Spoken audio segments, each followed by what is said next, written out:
Tudo bem, família Fila? Mais uma vez, tenho algumas coisas que preciso desabafar. Acredito que estas coisas servirão aos melhores interesses de todos vocês e da comunidade de impressão 3D. Então sente-se, aperte o cinto e vamos nessa. Recentemente fiz um vídeo onde compartilhei algumas coisas que realmente estavam me incomodando e fiz algumas sugestões que gostaria de ver mudadas na indústria em geral. Fiquei honestamente sobrecarregado e humilhado pela quantidade de apoio, amor e conversas reflexivas que foram despertadas por aquele vídeo. Antes de mais nada, muito obrigado a todos vocês. Vocês são incríveis. Aquele vídeo me fez refletir profundamente. Eu já defendi os criadores de conteúdo e os desenvolvedores de código aberto antes, mas e todos vocês? Não posso afirmar que falo por toda a comunidade de impressão 3D, mas acredito que leio comentários suficientes. Passo tempo em nosso servidor Discord e testo impressoras 3D novas, o bastante para identificar com precisão algumas das principais reclamações com as quais estamos realmente cansados como comunidade. O que queremos que os fabricantes de impressoras 3D mudem ou eliminem completamente em 2025. Então, neste vídeo, quero passar pela minha lista de queixas, grandes e pequenas, com os fabricantes de impressoras 3D e quero deixar claro para eles exatamente onde o cachorro morreu. E se você achar que eu não falo por você nessas questões, sinta-se à vontade para me informar e aos outros nos comentários abaixo. Afinal, percebi que muitas dessas decisões estão sendo tomadas pelos fabricantes em um momento em que a impressão 3D realmente está se popularizando. E essas decisões representam o fato de que os fabricantes estão procurando ir além da nossa pequena e altamente apaixonada comunidade de entusiastas. Então eu não sei como isso vai ser recebido. Talvez os fabricantes ignorem tudo o que eu tenho a dizer, ou talvez eles encontrem uma maneira de atrair o consumidor comum de uma maneira que não aliena todos nós, usuários fervorosos que honestamente trouxemos a impressão 3D para onde ela está hoje. De qualquer forma, vou apenas dizer o que penso, e espero que isso resulte em melhores produtos e experiências para todos nós, e que os fabricantes que estou prestes a chamar a atenção entendam como é. Uma crítica construtiva compartilhada pensando no sucesso deles, ao invés de um ataque que acaba levando a me colocarem na lista negra. Cruzo os dedos. Então tudo bem, vamos lá. Primeiro de tudo, vamos tirar o mais óbvio do caminho, que são os ecossistemas fechados. Se a confusão toda com a atualização de firmware do Bambu Lab nos ensinou algo, é que a comunidade de impressão 3D, pelo menos a grande maioria dela, não gosta de se sentir presa a ecossistemas proprietários ou fechados, especialmente se isso significa que eles não podem acessar ou controlar seu hardware da maneira que desejam. Isso tem sido mais notável recentemente com a Bambu Lab restringindo os usuários de imprimir ou controlar suas máquinas diretamente do Orca Slicer, mas se estende muito além disso. Por muito tempo, muitos de nós, relutantemente e cautelosamente, toleramos a Bambu Lab e seu ecossistema fechado, porque, em troca, obtivemos um produto e experiência do usuário muito melhores. Mas esse melhor produto e experiência do usuário, honestamente, não são bons o suficiente para excluir completamente todos os outros softwares, touchscreen de terceiros, suíte de gerenciamento de cores ou plugin de forma direta. As pessoas adoram comparar a Bambu Lab com a Apple, mas até mesmo a Apple não bloqueia totalmente os usuários. Imagine se a Apple de repente bloqueasse todos os aplicativos de terceiros e o obrigasse a usar apenas o software da Apple. Quer dizer, ninguém aceitaria isso, especialmente anos após a venda. E nós também não deveríamos aceitar aqui. Nem deveríamos ter que instalar um firmware personalizado, mudar para o modo local Area Network ou renunciar a todas as futuras atualizações de firmware se apenas quisermos mais liberdade. Não quero culpar apenas a Bambu Lab, eles não são os únicos responsáveis por isso. A Anycubic também parece estar indo cada vez mais pelo caminho do bloqueio de firmware proprietário. Além disso, uma recente atualização de software fez com que até mesmo o meu FLSON T1 Pro só possa ser acessado a partir do próprio slicer da FLSON. Ou seja, a máquina parece estar recusando conexões de qualquer navegador web ou slicer Orca. Então sim, a FLSON parece ter bloqueado seu fork clipper sem abrir o código-fonte, o que provavelmente viola a licença de código aberto, mas mesmo ignorando isso, por que eles bloqueariam essa funcionalidade básica? Ou seja, como isso beneficia o usuário de alguma forma? É difícil acreditar que fizeram isso de propósito, mas infelizmente, após semanas de contato com várias pessoas da empresa, não consigo obter uma resposta clara. Então, FL Sun, se você está assistindo isso, por favor, pare. Apesar de alguém já ter criado uma versão principal do Clipper para o T1 e T1 Pro, no caso da FL Sun, posso facilmente flashá-lo para o meu próprio firmware, embora eles bloqueiem o acesso ao Secure Shell, então não sei como farei isso, mas divago.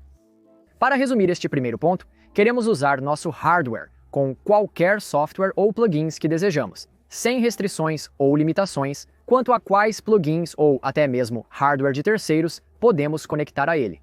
O que me leva a, uma vez, as coisas eram realmente simples. Praticamente todos que queriam acesso remoto usavam o Octoprint, tanto para impressoras Marlin quanto para Clipper, e você poderia apenas se conectar remotamente usando um serviço como Obico ou Octo Everywhere, uma solução em nuvem para todas as suas impressoras.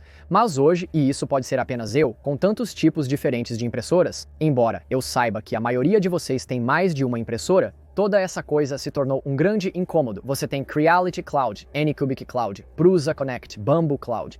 Você tem Octo Everywhere ou Obico para suas impressoras Clipper ou de código aberto. Até a FL Sun está entrando no jogo com sua própria nuvem e app. É uma bagunça. Não podemos simplesmente ter um software de nuvem e um combo de aplicativo que se conecte a todas as nossas impressoras para que eu possa ver todas as minhas impressoras em um único lugar na web ou através de um único aplicativo móvel. Tipo, eu sei que estou pedindo para vocês se darem bem, mas será que é pedir demais?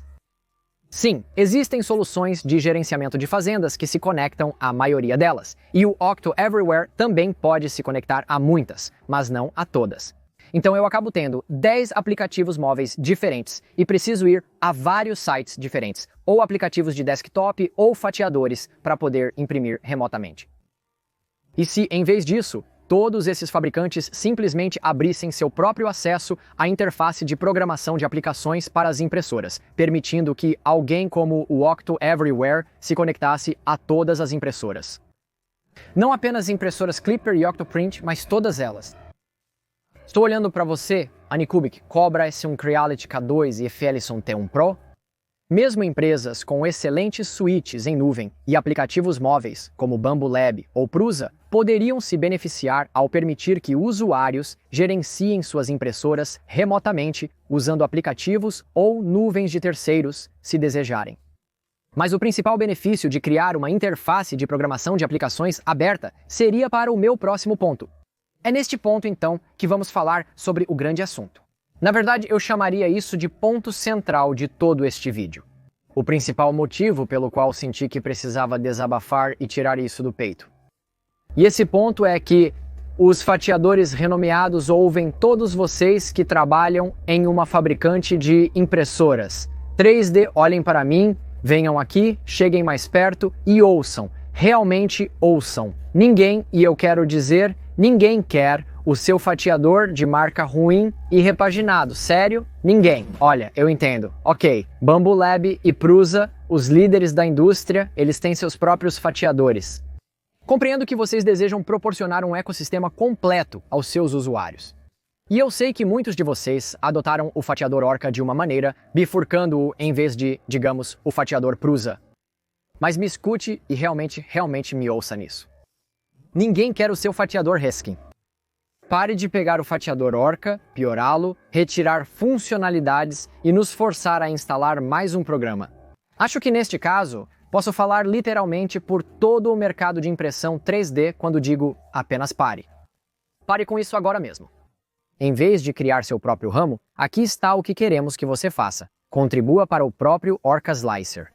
Em vez de pagar aos seus desenvolvedores de software para remodelar e piorar o Orca, você poderia simplesmente contribuir monetariamente para o desenvolvimento do Orca Slicer, para que talvez, se Deus quiser, um dia possamos atrair Soft Fever e outros grandes contribuidores para realmente trabalhar nele em tempo integral.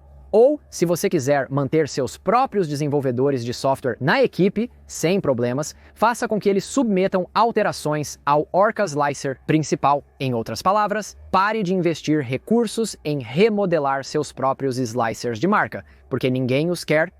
Até mesmo a Prusa, que carregou a tocha do slicer de código aberto por uma década, agora está trabalhando na integração profunda de suas impressoras ao Orcas Slicer, para que seus usuários possam simplesmente usá-lo se quiserem.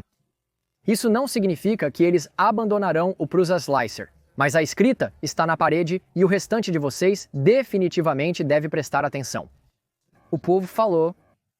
Orca Slicer venceu.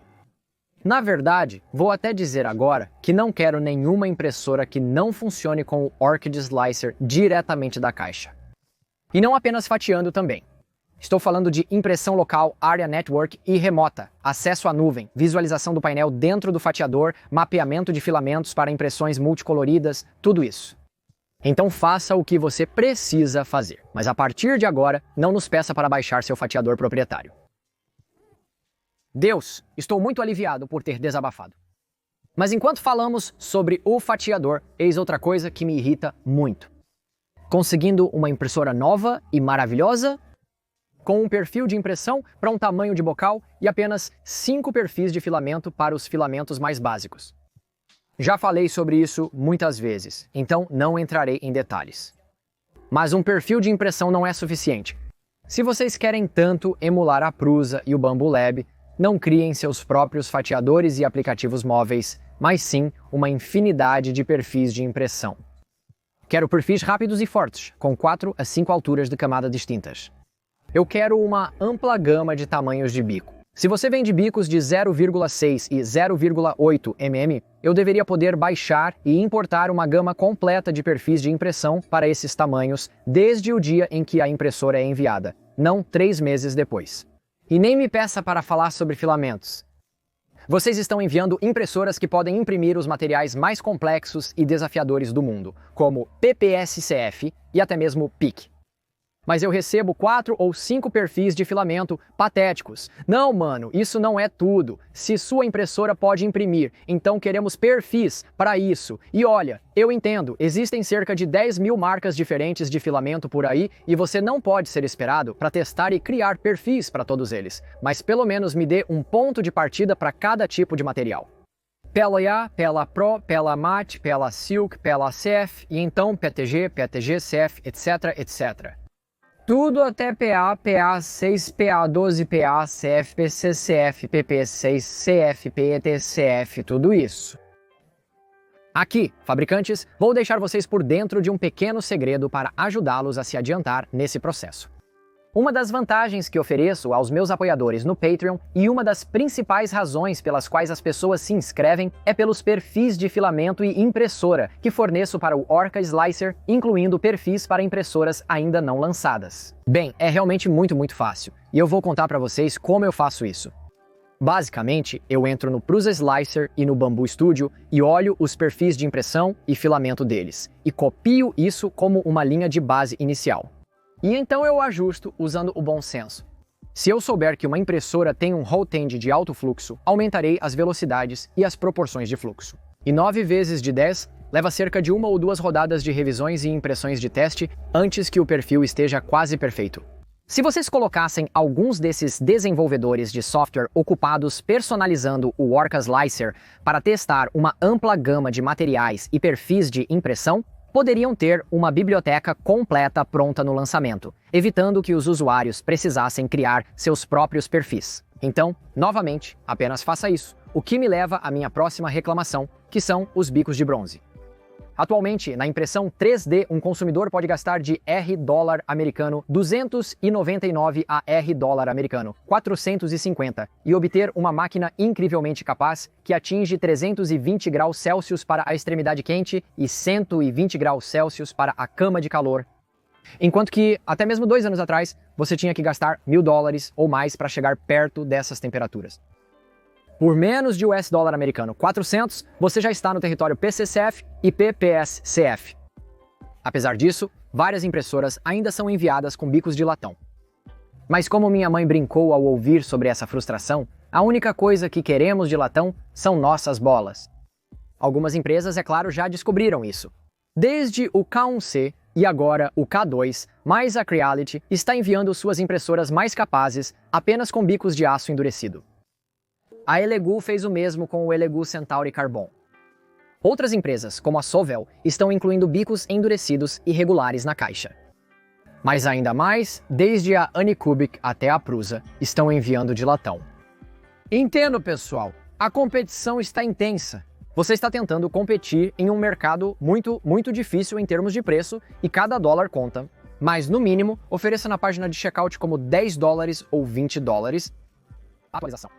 Algumas dessas empresas nem mesmo lançam tamanhos de bico alternativos ou materiais meses após o envio da impressora. Então você basicamente fica preso sem poder aproveitar tudo o que a impressora pode fazer por quase meio ano. Sabe o que seria melhor? Pegue parte do dinheiro que você não gasta mais em seus fatiadores ou nuvem e nos dê 0,4 a 0,8 diretamente na caixa. Porque essa é outra frustração. Acho loucura quando uma empresa envia uma impressora que imprime 350 cúbicos com apenas um bico de 0,4 milímetros na caixa. Sim, eu sei que 0,4 te dá o melhor detalhe e o menor cordão, mas pelo menos reconheça que o usuário pode querer imprimir coisas grandes em uma impressora grande e dê a eles a opção logo na caixa, não 4 meses após o lançamento.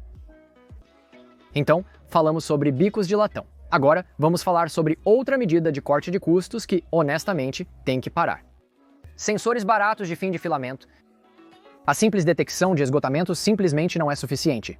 E como queremos atrair cada vez mais usuários iniciantes do público em geral, realmente precisamos de uma maneira de detectar não apenas quando o filamento acabou, mas também quando está obstruído, preso ou amarrado em algo. Com impressoras maiores e melhores no mercado, a maioria de nós está fazendo impressões mais longas e usando materiais mais complexos. Isso inevitavelmente significa mais obstruções e congestionamentos. O que quero dizer é que, em 2025, não há absolutamente nenhuma razão para que todas as impressoras não venham com algum tipo de sensor inteligente de filamento ou outra forma de detectar filamento preso. Seja você utilizando uma célula de carga na cabeça da ferramenta ou um sensor externo inteligente de filamento. Essas coisas são muito baratas. O BTT-SFS custa cerca de $18 a $20 no varejo. Então, não consigo imaginar que seria tão caro se comprado em grande quantidade. Mas a diferença na experiência do usuário é absolutamente enorme. Seja por enrolar acidentalmente um rolo ou o último pedaço de filamento ficar preso na bobina, congestionamentos de filamento ocorrem. É uma pena perder uma impressão de 40 horas por isso. Fabricantes, se ainda estão ouvindo e não se assustaram, nos dê algum tipo de detecção inteligente de filamento. E finalmente, chegamos ao fim da lista, mas de maneira alguma este é o menos importante: preenchimento em grade. Você pode não perceber, mas é meio que o pior preenchimento que existe. É um desperdício de tempo e material. Causa raspagem e retorno contra coisas que já foram impressas, o que pode desgastar seu bico prematuramente e nem é tão resistente comparado aos padrões de preenchimento 3D. Ainda assim, em todos os programas como Prusa Slicer, Creality Slicer, Orca Slicer e Bamboo Studio, é o padrão para a maioria, se não todos, os perfis. Por quê? Como isso aconteceu? Quer dizer, como nós não nos unimos e mudamos isso? O usuário pode mudar as configurações de impressão, seja individualmente ou criando perfis personalizados, mas quantos realmente o fazem? Com a crescente popularidade da impressão 3D, existem diversos padrões de preenchimento superiores disponíveis. Ao giroide, ao novo cruzamento, ao cúbico. Qualquer um deles economizaria toneladas de material e tempo, resultando em menos desperdício de eletricidade. Tipo, eu aposto que se Softfever, Prusa, Ultimaker e Bamboo Lab mudassem isso como padrão, resultaria em algo como $1 milhão por ano em filamento economizado, horas de impressão, eletricidade e horas de trabalho para alterar manualmente a configuração antes de cada impressão única, que é o que estou fazendo agora. Então, o que estamos esperando? Mude isso, certo? Tipo, estou sendo irracional aqui? Essas são minhas reclamações, mas adoraria ouvir o que vocês têm a dizer nos comentários. Eu estava completamente errado em algum desses pontos? Ou eu falei por todos vocês? E também eu esqueci de algo? Adoro ouvir vocês e leio quase todos os comentários, para o bem ou para o mal. Para os fabricantes de impressão 3D, espero não ter ofendido ninguém ao usá-los como exemplo. E novamente, tenho as melhores intenções em mente. Quero que vocês criem os produtos com os recursos que todos nós desejamos adquirir. Quero ver todos vocês terem sucesso, pois isso beneficia a mim e ao consumidor. Espero que não levem para o lado pessoal. Enfim, é tudo por agora, mas nos vemos no próximo episódio.